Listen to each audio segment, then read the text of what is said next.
प्रभूची भक्ती तू, आदिशक्ती तू, प्रभूची भक्ती तू, झाशीची राणी तू, मावळ्यांची भवानी तू, झाशीची राणी तू, मावळ्यांची भवानी तू, प्रत्येकांना लाभलेली उन्नती तू, प्रयत्नांना लाभलेली उन्नती तू, आजच्या युगाची प्रगती तू, आजच्या युगाची प्रगती तू, सूर्याप्रमाणे तेजस्वी दिसणारे व्यासपीठ, चंद्राप्रमाणे शीतल छाया देणारे माझे प्रिय गुरुजन आणि चांदण्याप्रमाणे चमकणाऱ्या माझ्या विद्यार्थी मित्रांनो, सर्वप्रथम आपणा जागतिक महिला दिनाच्या हार्दिक हार्दिक शुभेच्छा।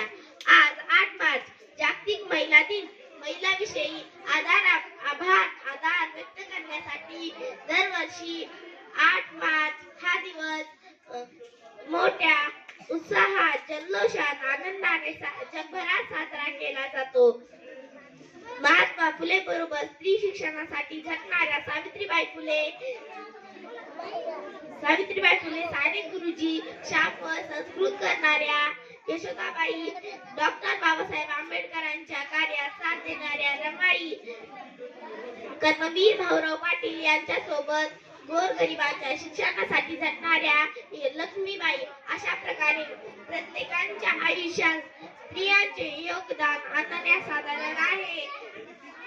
आई म्हणून, बहीण म्हणून, मुलगी म्हणून, मैत्रीण म्हणून तिच्या कर्तव्यास कधीही कमी पडली नाही।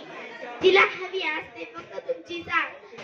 सोडवली तर नागिन असते, डिवचली तर वाघीण असते, सोडवली तर नागिन असते, डिवचली तर वाघीण असते। तान्या बाळाची नीद असते, कडाडली तर वीज असते, तान्या बाळाची नीद असते, कडाडली तर वीज असते। तिच्याच गर्भात देशाच्या भविष्याचे बीज असते। अशा प्रकारे अशा या स्त्री शक्तीला माझा मानाचा मुद्रा।